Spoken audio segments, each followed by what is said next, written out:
Martin Chawla அவர்கள் ஆங்கிலத்தில் எழுதி திரு ஜோசப் கென்னடி அவர்கள் தமிழாக்கம் செய்த இறுதி தீர்ப்பும் வாழ்வின் நூலும் என்ற நூலிலிருந்து வாசிப்பவர் ருஃபீனா ராஜ்குமார். நான் கொலை செய்ததில்லை என்பது உண்மைதான். ஆனால் கருக்கொலை இரத்தத்தால் நான் சாத்தானுக்கு துணை நின்றேன். 13 வயது முதல் என் வாழ்வின் கடைசி நேரம் வரை கருக்கொலை செய்தேன். 13 வயது முதல் ஏனெனில் சாத்தான் மிகவும் சூழ்ச்சியாக ஒப்புரவு அருட்சாதனத்துக்கு நான் செல்லாதபடி என்னை தடுத்து வைத்திருந்தான். நான் எப்போதும் சொல்வேன், நான் ஒரு குருவானவரிடம் பாவ அறிக்கை செய்ய மாட்டேன். அவர் ஒரு பாவி, ஓரினச் சேர்க்கையாளர், என்னை விட பெரிய பாவி. நான் கடவுளிடமே நேரிடையாக பாவ அறிக்கை செய்து கொள்வேன்.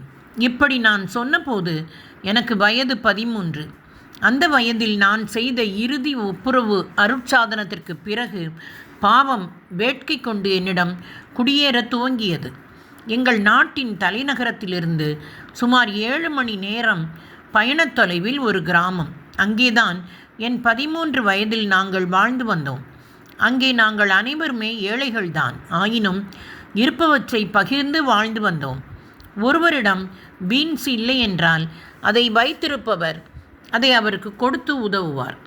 நாங்கள் ஏழையாக இருந்தாலும் சில பொருட்களை கடனாக பெற்று வாழ்ந்தாலும் எங்கள் வாழ்க்கை அழகாய் இருந்தது. நாங்கள் அனைவரும் கடவுள் நம்பிக்கை கொண்டவர்கள். எனவே அன்பும் கனிவும் உடையவர்கள்.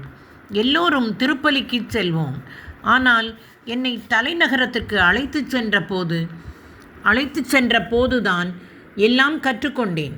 பணக்கார குழந்தைகள் படிக்கிற பள்ளியில் என்னை சேர்த்தார்கள். வாழ்க்கையில் முதன்முறையாக பணத்தை, அதிகாரத்தை, நேர்த்தியான ஆடை அணிந்த அழகான மனிதர்களை, அழகான காலணிகளை கண்டேன். இதனால் நான் பொறாமைப்படத் தொடங்கினேன். இதேபோல் நானும் வாழ வேண்டுமென்றால் எனக்கு நிறைய பணம் வேண்டுமென்று நினைத்தேன். அவர்களோடு சேர்ந்து வாழத் துவங்கினேன். மது குடிக்க துவங்கினோம். அவர்களுடைய உரையாடல்களை கவனித்தேன். எந்த சலனமும் இல்லாமல் அசிங்கமாகவும் ஆபாசமாகவும் பேசினர்.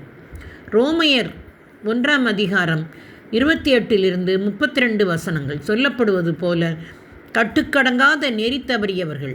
ஏனெனில் அந்த மாணவிகள் அவர்களுடைய ஆண் நண்பர்களுடனோ இல்லை பெண் நண்பர்களுடனோ படுத்தார்கள்.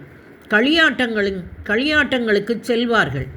நான் இதையெல்லாம் எந்த சலனமும் இல்லாமல் பார்க்க துவங்கினேன். அவர்களோடு மந்திரவாதிகளிடமும் ஜோசியர்களிடமும் சென்றேன். தொடர்வோமா நண்பர்களே?